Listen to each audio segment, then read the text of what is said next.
Hi, my name is Gerhard Schwantner and welcome to Selling Power's Daily Report. Today we continue our conversation with Brian Dietmeyer, the founder and CEO of Think Inc. Welcome, Brian. It's good to be back. Let's talk about the consequences when there's no agreement. Is there a strategy for that?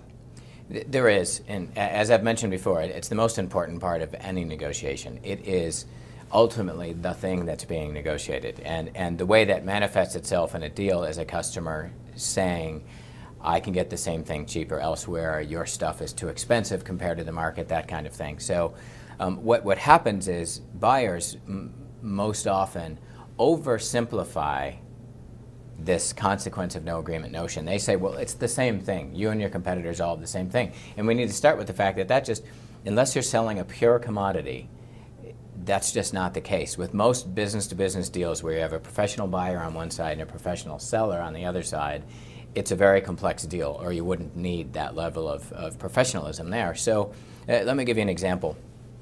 One of our customers is a sales technology company, and after we had done some work with them, one of the regions called in and said, you know, we need more help. One of our competitors has almost exactly the same stuff as us, and our customers are just constantly pitting us against price because it is pretty much the same. And here's the trick. They believed their stuff was the same, and we find this a lot. So we got together with a group of their Midwest region salespeople, and we spent a few hours comparing. We said, you know, if you were a world-class buyer and you were comparing your total value proposition to your best competitor's total value proposition, what were the elements that you would need to compare those two on? And they came up with about 6 headings under technology, global breadth, you know, all sorts, language capabilities, integration issues.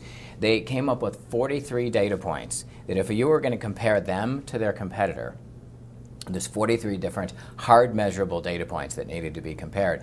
By the time we got done with this session, it brings alive this notion of someone saying, I can get the same thing cheaper. It just, again, in most business-to-business deals, you can't.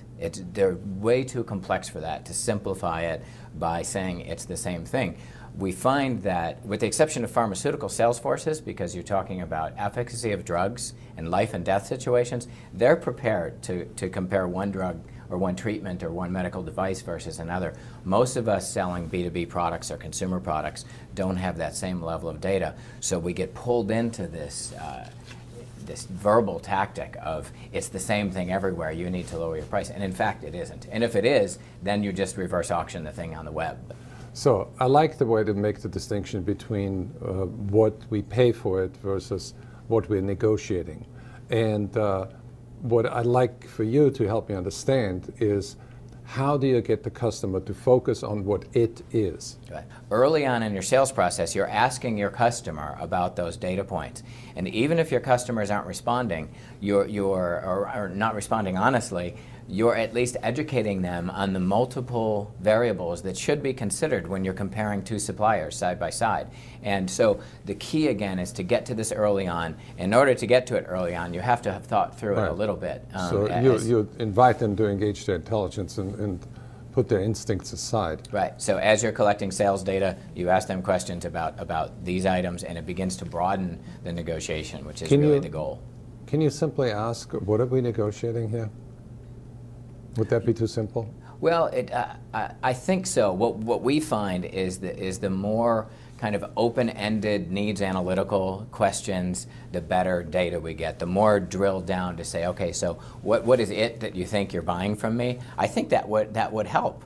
But the problem is, you're probably sitting across the desk from someone who hasn't clearly thought through that. You need to know. One of our consultants calls it real-time marketing. We hear a lot about value propositions and that sort of thing. Well, the value prop changes on every deal based on who your competitor is and what your customer's needs are. So when you're doing this work with the customer and you're talking about the multiple aspects of your value proposition, you're doing that real-time marketing. You're getting them to broaden their view of the it that they're buying, which is really the goal. The goal of all this is to broaden the view of what it is that's being purchased. Thank you, Brian. I got it.